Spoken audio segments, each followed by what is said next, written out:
After shooting the episode on how India can have more EV adoption, I was thinking of fictional scenario where we have more and more EV adoption in India. Some of you know that I'm an author. I write books in Kannada language, published a few books. So it's somewhat natural for me to have some fiction in my mind. So today's episode is going to be that sort of a fiction. It might look funny for you guys. Maybe some of it might come true if you watch this video, let's say after 10 years, and see how much is reality. Hello everyone, welcome to the Green and Clean YouTube channel. My name is Vittal.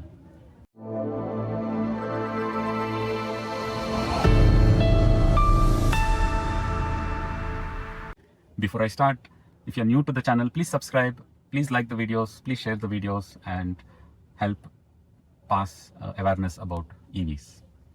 So let's get started. Imagine a world where we have let's say 100% EVs on the road.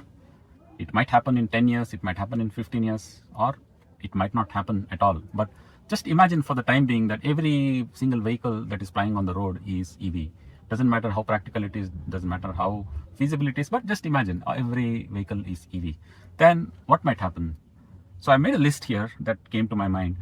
Obviously, the first thing is air pollution, right? So air pollution will be less when you have 100% EV adoption. It's a proven fact already today. When some countries and some cities have more and more EVs or have banned some polluting vehicles, and it has resulted in better air quality. So less pollution means more life, more healthy people, and less airborne, air-related diseases, pure lungs, more health. Then the next point about having more EV adoption or 100% EV adoption is the cost of transportation. Whether you are transporting people or transporting goods, it's going to have some impact and positive impact, because it's a proven fact that EV's running cost is nearly 1/5 or at least 1/4 of the ICE engines that we have today. So imagine a world where cost of transporting something from place A to place B is 1/4 or 1/5 cheaper than what it is today. We will have a sort of a reduced prices of commodities, because transportation cost is some factor in a lot of pricing and economics. And if that is reduced to 1/4 or 1/5, then you will see positive impact. The cost of commodities will come down, things will get cheaper. The cab ride, which takes like 20 or 25 rupees per kilometer, might take say 10 rupees or 5 rupees, because it's only going to cost 2.5 to 3 rupees per kilometer to run the cab. So that is another thing. And the third point is oil could be cheaper. Are you surprised with this statement? It will be cheaper, because if everything is EV, then the demand for oil will come down, and if a demand is less than the supply, then the price of any commodity comes down. So maybe we will have petrol and diesel and other types of petroleum products which are cheaper, because there's not much more demand. And it might also result in some world peace, because if you go back in history and count the number of wars that have happened for oil, whether it is Iraq war in the 90s, more recent wars in 2003, or if you really go back to World War I and World War II, some factor for those wars are also for oil dominance. And if countries don't have this need to dominate on oil, because the oil is cheap and everybody is using renewable energy to go from places, then there's going to be some world peace, according to me. The fourth point, less noise pollution.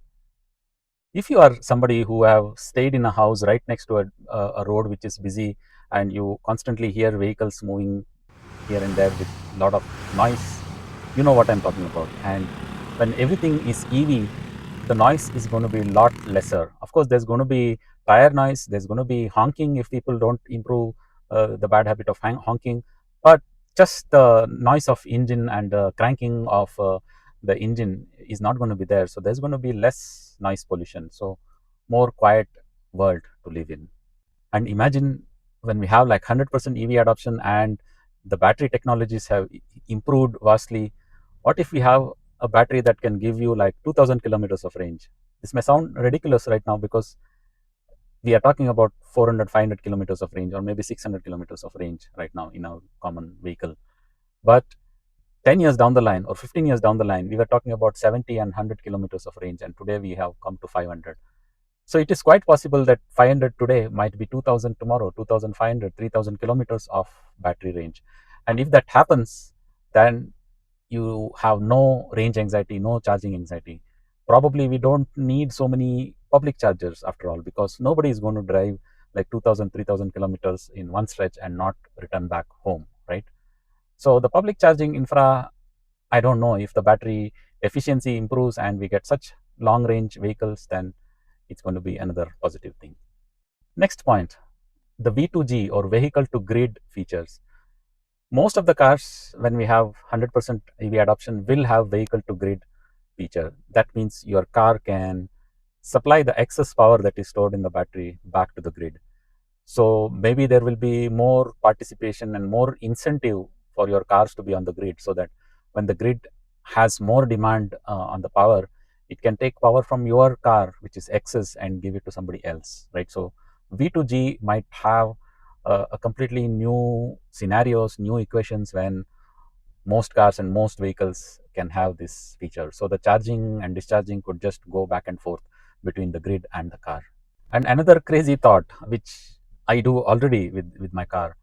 The car is, for me, it's like an extension of a home, because I can switch on the car, switch on the AC, and enjoy sitting in this car. Right now, I'm recording this video with the car parked with the AC on. There is no, I don't repent that I'm wasting fuel and causing some air pollution outside. There is no windpipe, no tailpipe in the car, so I don't feel bad about switching on the car and enjoying the AC. So many times, what I have done is, in the afternoons when it is really hot, I come to the car and spend the time, because at my home I don't have AC. I didn't feel the need for an AC. So if you are somebody who needs AC like very rarely, few times a year, maybe a couple of months, and only at certain points, then you can enjoy your EV as another small bedroom for you. And you can also convert this into a mini home theater. You have all the sound insulation, you have good sound system, you have a tablet, most of the cases in an EV, so you can watch any movie or any show with your family members in a isolation, with a good sound isolation. Even they will not be, your neighbors will not be able to hear all the noise going on in the car. It will be very less. So the EV can become a part of your house. That's another possibility. I know this may sound like crazy for some of you, but that's how I would imagine what might happen if more and more EVs come on the road. What do you think? Do you have any such crazy thoughts or some fiction like me, which you imagine will happen if more and more people uh, adopt EVs? Do let me know in the comment section. I hope you enjoyed this episode. Thanks a lot for watching. See you again in other episodes of Green and Clean YouTube channel.